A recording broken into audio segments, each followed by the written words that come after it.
Idea video इयत्ता पहिली ते दुसरीच्या मुलांच्या मातांसाठी। नमस्कार, आजच्या मीटिंगमध्ये आपले स्वागत आहे। आशा आहे तुम्हाला मागच्या आठवड्याचा आयडिया व्हिडिओ आवडला असेल। चला आजच्या कामाची सुरुवात करूया। मागच्या आठवड्यातील मुलांसाठी कृती, वर्कशीट तसेच आपत्कालीन क्रमांक या व्हिडिओवर आपले अनुभव सांगा। आम्हाला माहीत आहे तुम्ही मुलांसोबतच्या कृतीचा व्हिडिओ व्हॉट्सअप ग्रुपला पाठवला असेलच। चला त्यातीलच एक छानसा व्हिडिओ पाहूया आणि त्या माता आणि मुलांसाठी टाळ्या वाजवूया।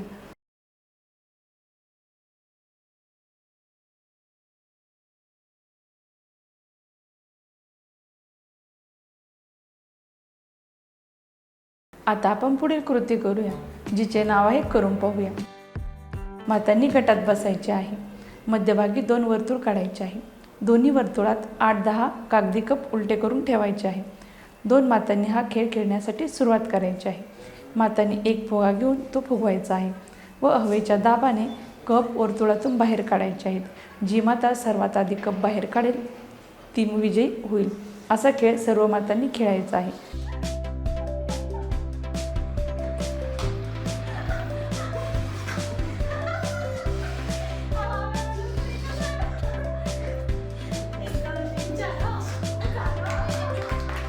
चला आता पुढील कृती करू, जिचे नाव आहे काही नवीन शिकूया। आपत्कालीन परिस्थितीमध्ये प्रथमोपचार मिळणे गरजेचे आहे। यासाठी मागील व्हिडिओमध्ये प्रथमोपचार पेटीबद्दल सविस्तर माहिती घेतली आहे। आता आपण वेगवेगळ्या आपत्कालीन परिस्थितीमध्ये काय करावे व काय करू नये हे समजून घेऊया।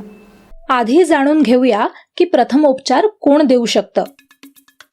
ज्यांना प्रथमोपचाराविषयी माहिती आहे अशी कोणतीही व्यक्ती प्रथमोपचार करू शकते, कारण पीडित व्यक्तीसाठी कोणत्या परिस्थितीत काय करणं योग्य असेल याची त्यांना कल्पना असते। पण जर योग्य माहिती नसेल तर काहीही न करणं हेच शहाणपणाचं ठरेल। तुम्ही तुमच्या शाळेत, घरी आणि वस्तीमध्ये प्रथमोपचार पेटी नेहमी तयार ठेवा। प्रथमोपचाराचे मुख्य नियम। आपत्तीच्या परिस्थितीत वेळेला खूप महत्त्व असतं।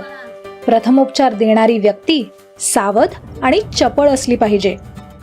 अशा वेळी जोशात येऊन आवश्यकतेपेक्षा काही जास्त करून चालत नाही, तर विचारपूर्वक निर्णय घ्यावे लागतात। आपत्तीच्या परिस्थितीत घाबरून जाऊ नका। पूर्ण परिस्थितीची माहिती घ्या आणि आत्मविश्वासाने पावलं टाका। आपत्तीग्रस्त व्यक्तीच्या आजूबाजूला बऱ्याचदा गर्दी जमा होते, यामुळे ती व्यक्ती अजून घाबरून जाऊ शकते। गर्दी होऊ न देणं किंवा गर्दी बाजूला सारणं हा फर्स्ट एडचा महत्त्वाचा नियम आहे।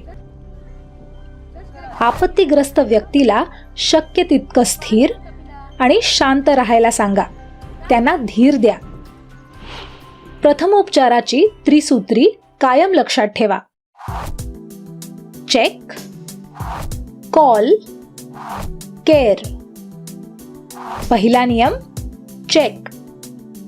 परिस्थितीची तपासणी करा, ती समजून घ्या। नक्की काय झालंय आणि आपत्तीग्रस्त व्यक्तीची अवस्था कशी आहे, त्या व्यक्तीला कशा प्रकारच्या मदतीची गरज आहे आणि ती किती वेळात मिळायला हवी। परिस्थिती खूप गंभीर तर नाही ना, किंवा तुम्हाला स्वतःलाच काही धोका तर नाही ना। या बाबींची काळजीपूर्वक तपासणी करा। त्या व्यक्तीचा श्वासोच्छवास चालू आहे की नाही, व्यक्ती शुद्धीत आहे की नाही, रक्तस्राव होत आहे का, कुठे जखमा आहेत का।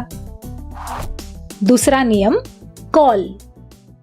यासाठी जवळची ॲम्ब्युलन्स सेवा, डॉक्टर आणि हॉस्पिटलचा नंबर तुमच्याकडे असायला हवा। लक्षात ठेवा, 108 ही शासन पुरस्कृत ॲम्ब्युलन्स सेवा आहे। तुम्ही 100 म्हणजे 100 वर कॉल करून पोलिसांची किंवा 101 म्हणजेच 101 वर कॉल करून अग्निशमन दलाची देखील मदत घेऊ शकता। 112 म्हणजे 112 हा राष्ट्रीय आपत्कालीन सेवेचा नंबर आहे। तिसरा नियम केअर। आपत्तीग्रस्त व्यक्तीची काळजी घेणं, त्यावेळी नक्की कशाची गरज आहे हे ओळखून योग्य मदत करणं ही तुमची महत्त्वाची जबाबदारी आहे.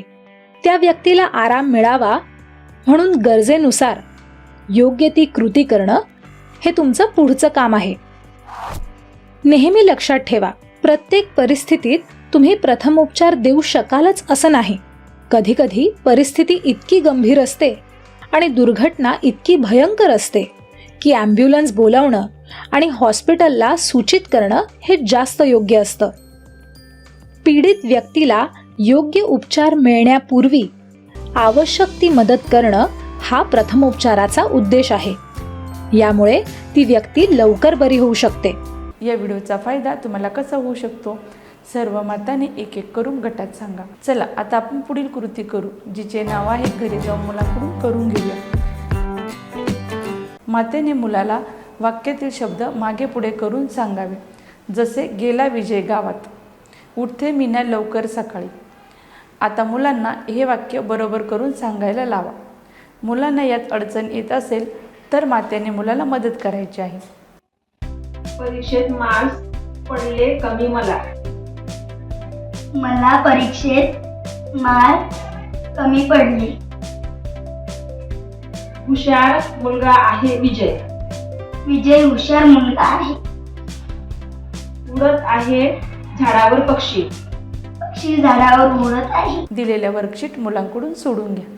आजच्या कृती इथेच संपत आहे. अशाच नवीन माहिती आणि कृती पुढच्या आठवड्यात पुन्हा भेटू. तोपर्यंत तुमची आणि मुलांची काळजी घ्या.